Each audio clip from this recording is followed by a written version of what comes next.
एक बात समझ के परे है। भारत और पाकिस्तान में जब भी क्रिकेट मैच होता है तो यहां भारत में लोग अपना स्तर क्यों गिरा लेते हैं? लोग नफरत की उल्टी क्यों करने लगते हैं? हर बार इस देश के कुछ मुसलमानों को अपनी देशभक्ति साबित करने की क्यों जरूरत पड़ती है? आज मैं आपके सामने कुछ तथ्य रखना चाहता हूं दोस्तों। इस तस्वीर को देखिए। पाकिस्तानी खिलाड़ी के साथ गोली मारो अनुराग ठाकुर। कल्पना कीजिए अगर अनुराग ठाकुर की जगह यहां पर राहुल गांधी होते। आप अंदाजा लगा सकते हैं कि भारतीय जनता पार्टी का प्रचार तंत्र, उन्हें भूल जाइए, गोदी मीडिया इस पर डिबेट कर रहा होता। अनुराग ठाकुर जो कि दिल्ली की सड़कों पर देश के गद्दारों को गोली मारो जैसे भड़काऊ नारे लगाते हैं और फिर जामिया में गोलीबारी शुरू हो जाती है, उनसे कोई सवाल नहीं करेगा। आज सवाल किससे किया जा रहा है? जावेद अख्तर से। मैं आपको बतलाना चाहता हूं दोस्तों कि एक ऐसे मौके पर जब पूरे देश को एकजुट होना चाहिए, क्योंकि भारत ने पाकिस्तान पर शानदार जीत दर्ज की है, यहां पर कुछ लोग नीचता पर उतर आए हैं। कुछ लोग इस तरह की नफरती उल्टी कर रहे हैं कि वो पूरे भारत को शर्मसार कर रहे हैं। और मैं आपसे ऐसा क्यों कह रहा हूं दोस्तों? सबसे पहले मैं आपको बतलाता हूं, जैसे ही भारत जीतता है तो जावेद अख्तर साहब कहते क्या हैं आपकी स्क्रीन पर? वो कहते हैं, विराट कोहली जिंदाबाद, we are all so so proud of you. यहां पर उन्होंने कहा कि विराट कोहली जिंदाबाद, हम सबको आप पर गर्व है। मगर जैसे ही जावेद साहब ये बात कहते हैं ना, जितने भी ट्विटर हैंडल्स जिनके नाम के आगे मोदी का परिवार लिखा हुआ है, वो लोग उन पर प्रहार करना शुरू करते हैं, उनके धर्म पर प्रहार करना शुरू करते हैं। और ये वो व्यक्ति हैं दोस्तों जिनके खिलाफ मुसलमानों का जो कट्टर तबका है वो भी रहा है। तो एक व्यक्ति उनके बारे में क्या कहता है दोस्तों, और उसका क्या मुंह तोड़ जवाब जावेद साहब देते हैं, यह मैं आपको बतलाना चाहता हूं। एक व्यक्ति कहता है, आज सूरज कहां से निकला, अंदर से दुख हुआ होगा आपको। इसके जवाब में जावेद साहब लिखते हैं, बेटा जब तुम्हारे बाप दादा अंग्रेज के जूते चाट रहे थे तब मेरे आजादी के लिए काला पानी में थे। मेरी रगों में देश प्रेम का खून है और तुम्हारी रगों में अंग्रेज के नौकरों का खून है। इस अंतर को भूलो नहीं। करारा जवाब यहां पर दिया है। बात तो बिल्कुल सही है ना, क्योंकि जब देश का हर इंसान आजादी के लिए संग्राम कर रहा था तब कुछ लोग भारत छोड़ो आंदोलन का विरोध कर रहे थे। जब देश आजादी के संग्राम में था तब मौजूदा भारतीय जनता पार्टी के पूर्वज जिन्ना के साथ बंगाल और सिंध में सरकार बना रहे थे। जब देश आंदोलन कर रहा था तब सावरकर अंग्रेजों से 1 दर्जन चिट्ठियां लिख रहे थे माफीनामे के लिए। जब देश आंदोलन कर रहा था तब नेताजी सुभाष चंद्र बोस की आईने के खिलाफ सावरकर अंग्रेजों के पक्ष में चिट्ठियां लिख रहे थे। तो मुंह तोड़ जवाब दिया गया है। और जहां तक जावेद साहब के पूर्वजों का सवाल है, इसके बारे में इतिहासविद राणा सफवी ने बहुत खूबसूरती से एक जानकारी दी है और मैं चाहूंगा आप इस पर गौर करें, क्योंकि जो बात यहां पर जावेद अख्तर साहब कह रहे हैं उसकी क्या जमीन है, यह भी आपके लिए समझना बहुत जरूरी है। राणा सफवी जावेद अख्तर साहब के पूर्वज का जिक्र करती हैं जिनका नाम है फजल हक खैराबादी। वो यहां पर लिखती हैं, फजल हक खैराबादी जावेद अख्तर साहब के पूर्वज थे और वो भारतीय स्वतंत्रता संग्राम में शरीक थे और ब्रिटिश साम्राज्यवाद के खिलाफ लगातार प्रदर्शन कर रहे थे। उन्हें अंडमान के काला पानी में सजा दी गई थी और 19 अगस्त 1861 में उन्होंने अपनी जान गंवा दी थी। यह है जावेद साहब के पूर्वज और आज कुछ नफरती चिंटू उन पर सवाल उठा रहे हैं। जैसे मैंने कहा ना दोस्तों, इनके वैचारिक पूर्वज अंग्रेजों के सामने नतमस्तक थे और आज ये हर देशभक्त भारतीय पर सवाल उठाते हैं। क्यों? क्योंकि उनका धर्म इस्लाम है। मैं आपको बतलाना चाहूंगा दोस्तों, इनके विचार से जुड़े लोग 52 साल तक नागपुर में आरएसएस ने अपने मुख्यालय में तिरंगा नहीं फहराया था। और बात यहां नहीं रुकती। जब इस सहस्राब्दी की शुरुआत हुई थी तो शायद 2002 के आसपास 3 लोग नागपुर के मुख्यालय में घुसे, आरएसएस के मुख्यालय में घुसे तिरंगा फहराने के लिए। तब आरएसएस ने उन पर मुकदमा कर दिया था। इसलिए किसी को अधिकार नहीं है जावेद अख्तर साहब पर इस तरह से सवाल करने का। मगर आज मैं आपसे कुछ और पूछना चाहता हूं, क्या वजह है कि भारत जब भी जीतता है या जब भी हारता है तो हम इस तरह से नफरत की उल्टी करने लगते हैं? सबसे बड़ी बात, यहां पर अनुराग ठाकुर जो दिखाई दे रहे हैं शाहिद आफरीदी के साथ, इस तस्वीर को मैं गलत नहीं मानता हूं। क्योंकि आप एक भारतीय के तौर पर गए हैं। शाहिद आफरीदी एक शानदार खिलाड़ी थे, उनके साथ बैठने में कोई दिक्कत नहीं है। अगर मैं उनसे मिलता दुबई के स्टेडियम में, मैं भी उनके साथ बैठता, मुझे कोई दिक्कत नहीं है। मुझे उस दोहरे मापदंड पर आपत्ति है, क्योंकि अगर इस तरह से राहुल गांधी उनके साथ बैठे होते तो मैं दावे के साथ कह सकता हूं गोदी मीडिया ने आज शाम प्राइम टाइम इस पर ढेरों शो कर डाले होते राहुल गांधी की देशभक्ति पर सवाल उठाते हुए। मगर आज अनुराग ठाकुर पर कोई सवाल नहीं करेगा। इस तस्वीर को देखिए, अमित शाह के बेटे और बीसीसीआई में वरिष्ठ अधिकारी जय शाह बैठे हुए हैं शोएब अख्तर के साथ। कांग्रेस के नेता राजीव शुक्ला भी हैं, रवि शास्त्री भी यहां पर मौजूद हैं। यहां पर अगर राहुल गांधी होते राजीव शुक्ला की जगह, तो सोचिए क्या बवाल होता है। इन दोहरे मापदंड पर मुझे आपत्ति है। और सबसे बड़ी बात दोस्तों, देश जीत गया है भाई, इस तरह की नफरती उल्टी तो मत करो। आपको याद है दोस्तों, पाकिस्तान के खिलाफ हम हार गए थे। उस वक्त मोहम्मद शमी पर भाजपा के प्रचार तंत्र ने जहरीला हमला किया था। तब विराट कोहली आए थे मोहम्मद शमी के पक्ष में, और तब हैदराबाद में रहने वाले एक व्यक्ति ने उनकी छोटी सी बच्ची को बलात्कार की धमकी दी थी। मैं नहीं भूला हूं, भाजपा के प्रचार तंत्र के कई गुर्गे कह रहे थे कि जिस व्यक्ति ने धमकी दी है वो पाकिस्तान में बसा हुआ है। उसके बाद हैदराबाद से उस कायर को ढूंढ निकाला गया था, शायद एक आईटी प्रोफेशनल था। इसलिए मैंने कहा ना दोस्तों, भारत और पाकिस्तान के बीच मैच होता है, मगर पिछले 11 सालों में हमने बार बार प्रमाणित किया है कि हम लोग राजनीतिक तौर पर किस तरह से बट जाते हैं, हम किस तरह से नफरत की उल्टी करने लगते हैं। हम अपना बौद्धिक स्तर, अपना इंटेलेक्चुअल लेवल लगातार गिराते रहते हैं। और यह बीमारी दोनों जगह पर है, भारत में भी है, पाकिस्तान में भी है। पाकिस्तान से भी जो तस्वीरें उभर कर आ रही हैं ना दोस्तों, हंसी भी आती है, रोना भी आता है कि क्या हो रहा है। मगर इससे पहले कि मैं पाकिस्तान की बात करूं, मीडिया ने महाकुंभ के जिस आईआईटी बाबा को चढ़ाया हुआ था, उनका एक वायरल क्लिप तो मैं आपको दिखाना चाहूंगा, क्योंकि इसकी चर्चा बहुत हो रही है इस वक्त मीडिया में।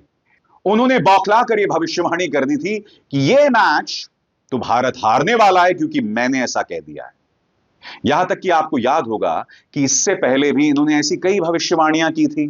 उन्होंने यह तक कहा था कि भाई वर्ल्ड कप जो भारत जीता है या हारा है मेरी वजह से, क्योंकि मैं इस तरह की पूजा कर रहा था। उनका यह क्लिप जो है वायरल हो रहा है। सबसे बड़ी बात मैं समझ नहीं पाता हूं दोस्तों, ऐसे फ्रॉड लोगों को आखिर मीडिया क्यों तरजीह देता है। मैं इस व्यक्ति को पहली बार अपने मंच में सिर्फ इसलिए जगह दे रहा हूं, उसे एक्सपोज करने के लिए और नसीहत देने के लिए कि ऐसे वाहियात लोगों से बचिए। सुनिए इस व्यक्ति ने मैच से पहले क्या कहा था, और इंतजार कीजिए पाकिस्तान में क्या क्या हो रहा है उसकी भी मैं चर्चा करूंगा। तो जैसे मैंने कहा ना दोस्तों, ढोंगी बाबाओं से दूर रहिए, इस तरह के फर्जी लोगों से दूर रहिए, और मैच को खेल की तरह लीजिए। अपने अंदर नफरत पैदा मत कीजिए। भारत के अंदर क्या होता है भारत और पाकिस्तान के मैच को लेकर आप सब जानते हैं। अब मैं आपके सामने पाकिस्तान के दो चेहरे दिखाना चाहता हूं। सबसे पहले दोस्तों, पाकिस्तान ये बात समझ गया था कि वो भारत से हारने वाला है। विराट कोहली जो पाकिस्तान के अंदर बहुत लोकप्रिय हैं, जब वो शतक लगाते हैं तो देखिएगा इस्लामाबाद के अंदर वहां की जनता किस तरह से उसे सेलिब्रेट करती है। मैं आपसे एक सवाल पूछना चाहता हूं, अगर इस तरह से दिल्ली के अंदर कोई पाकिस्तान की शानदार इनिंग के लिए सेलिब्रेट करेगा तो क्या होगा? मुझे तो लगता है उसके खिलाफ आतंकवाद की धाराएं लगा दी जाएंगी। आपको क्या लगता है? बहरहाल देखिए, इस्लामाबाद में विराट कोहली, साडा कोहली, उनके लिए किस तरह से लोग जश्न मना रहे थे। यह पहली तस्वीर है जो पाकिस्तान से उभर कर आ रही है। कुछ और तस्वीरें भी हैं जो मैं चाहूंगा आप देखें। देखिए क्या हो रहा है।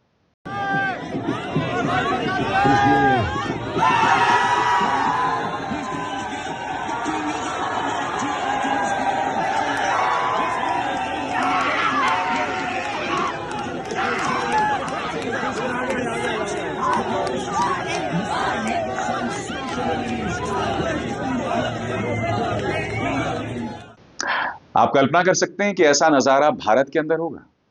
भारत के अंदर कोई पाकिस्तान की तारीफ कर दे तो उन पर आतंकवाद की धाराएं लगा दी जाएंगी। मगर ऐसा नहीं है दोस्तों कि पाकिस्तान से इसी तरह की तस्वीरें सामने उभर कर आ रही हैं। अब मैं आपको दो तस्वीरें दिखाना चाहता हूं जो निहायत ही शर्मनाक है। पहली तो बहुत ही हास्यास्पद है। यहां पर पाकिस्तान के एक चैनल के अंदर इस बात को लेकर चर्चा हो रही है कि भाई दुबई में मैच इसलिए हुआ क्योंकि भारतीय टीम के साथ 22 पंडित भी जो हैं वो विमान में थे और वो लोग पाकिस्तान के खिलाफ काला जादू कर रहे थे। 2011 में भी भारत काली पिच पर खेल रहा था, वहां पर भी काला जादू किया गया था। मानसिक तौर पर हार ने इस कदर लोगों को बैंकक्रप्ट कर दिया है, उसकी मिसाल आपके सामने है दोस्तों। खेल को खेल के तौर पर लीजिए, इस्लामाबाद से जो तस्वीर सामने उभर कर आई थी, कितनी खूबसूरत, कितनी खुशनुमा तस्वीर है। और ये देखिए चैनल के अंदर क्या हो रहा है। अंदर की खबर है कि इंडिया ने अपने 22 पंडित दुबई स्टेडियम में उतार दिए मुख्तलिफ जगहों पर। अच्छा, क्योंकि हर प्लेयर पर दो दो पंडित होंगे और वो इतने जादू टोने कर रहे हैं कि पाकिस्तानी प्लेयर डिस्ट्रैक्ट हो रहे हैं।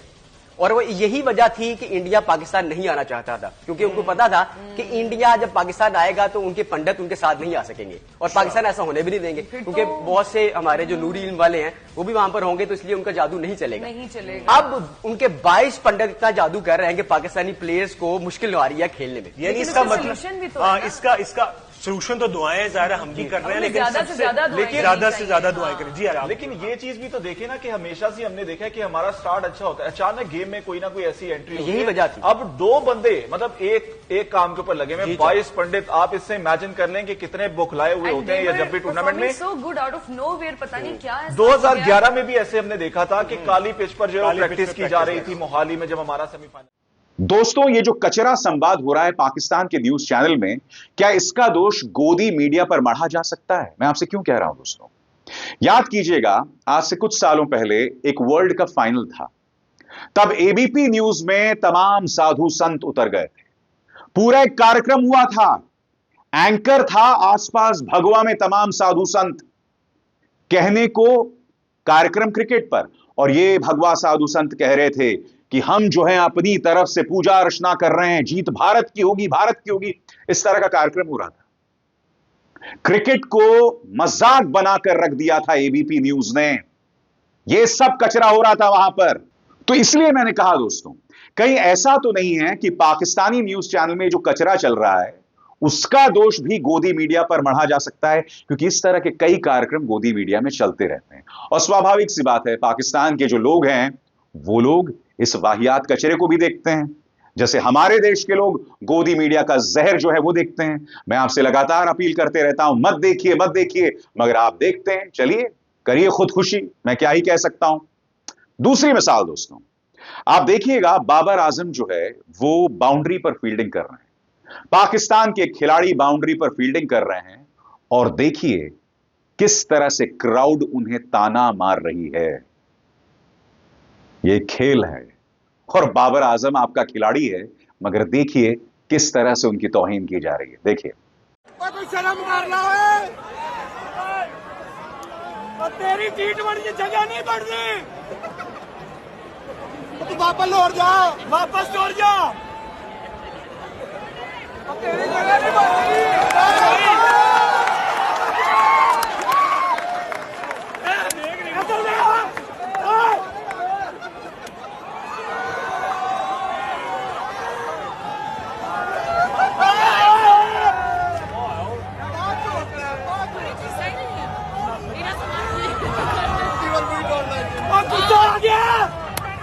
गुस्सा कर गए, इधर देखी, तू बाहर आ जरा, बाहर आ जरा।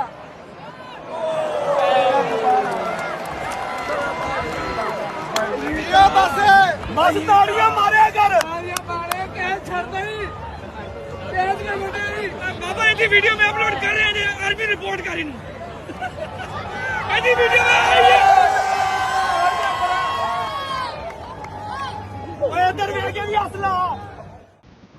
आपको याद होगा दोस्तों, इसी तरह से इंजमाम उल हक को निशाना बनाया गया था, उन्हें बार बार आलू आलू आलू बुलाकर। नतीजा यह हुआ था कि इंजमाम उल हक इतना नाराज हो गए थे कि वो क्राउड से जाकर भिड़ गए।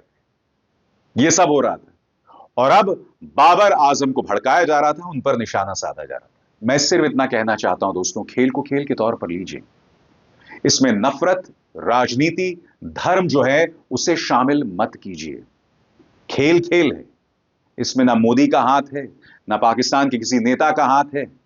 इसमें हमारे खिलाड़ी जी जान से खेलते हैं, जिसके अंदर हिंदू भी है, मुसलमान भी है, ईसाई भी है, सिख भी है, ये सब मिलकर खेलते हैं। क्योंकि मोहम्मद सिराज, अर्शदीप सिंह और विराट कोहली मिलकर टीम इंडिया बनते हैं, और यही तो भारत है, यही तो भारत है। आप लोग ये बात क्यों भूल जाते हैं बताइए? क्यों नफरत में खुद को इस तरह से सराबोर कर देते हैं? और गाली किसको देते हैं? जावेद अख्तर साहब को, वो व्यक्ति जिसके बौद्धिक स्तर की जूती तक तुम नहीं पहुंच सकते, वो व्यक्ति जिसकी लेखनी हमारे बचपन का अभिन्न हिस्सा है दोस्तों। क्योंकि मैं आपको बतलाना चाहता हूं कि जावेद अख्तर साहब की लिखी चाहे दीवार हो, चाहे शक्ति हो, मेरी बचपन की रोमानियत का हिस्सा है, और आप और हम में से कई लोगों के बचपन की रोमानियत का हिस्सा है। यह खूबसूरती इस आदमी की और इसकी लेखनी की, मगर आज इन्हें गाली दी जाती है। आप में से कई लोग कह सकते हैं कि जावेद अख्तर साहब को इस सब का जवाब देने की क्या जरूरत थी, मगर आपको समझना पड़ेगा दोस्तों, जब भीड़ ऑनलाइन आप पर हमला करती है और लगातार करती रहती है, क्योंकि आप ये देखेंगे सोशल मीडिया में कुछ ऐसे चेहरे हैं, खासतौर से मुसलमान पत्रकार, महिला मुसलमान, या वो हिंदू लड़कियां जिन्होंने मुसलमानों से शादी की है, मसलन स्वरा भास्कर, ये जो भी बयान देते हैं उसके नीचे आप तमाम टिप्पणियों को देखिए, किस तरह से जहर उगला जाता है, किस तरह से उन पर प्रहार किया जाता है। मैं इनमें से कई लोगों से इत्तेफाक नहीं रखता हूं, ना उनकी पत्रकारिता से, ना उनकी सोच से, मगर इस देश की खूबसूरती यही है कि हर इंसान को अपनी बात कहने का अधिकार है। और जावेद साहब ने तो हर किस्म की कट्टरता का विरोध किया है, खासतौर से मुस्लिम धर्म में जो कट्टरता है उसका उन्होंने लगातार खुलकर विरोध किया है, और यही वजह है कि मुसलमानों के अंदर जो कट्टर तबका है वो उनके खिलाफ रहा है, और इस व्यक्ति को आज अपनी देशभक्ति साबित करनी पड़ रही है। शर्म आनी चाहिए तुम लोगों को जो तुम जावेद साहब पर हमला करते हैं। आज जावेद साहब ने जिस भी अंदाज में जवाब दिया, बहुत अच्छा दिया, शानदार जवाब दिया। अभिसार शर्मा को दीजिए इजाजत, नमस्कार।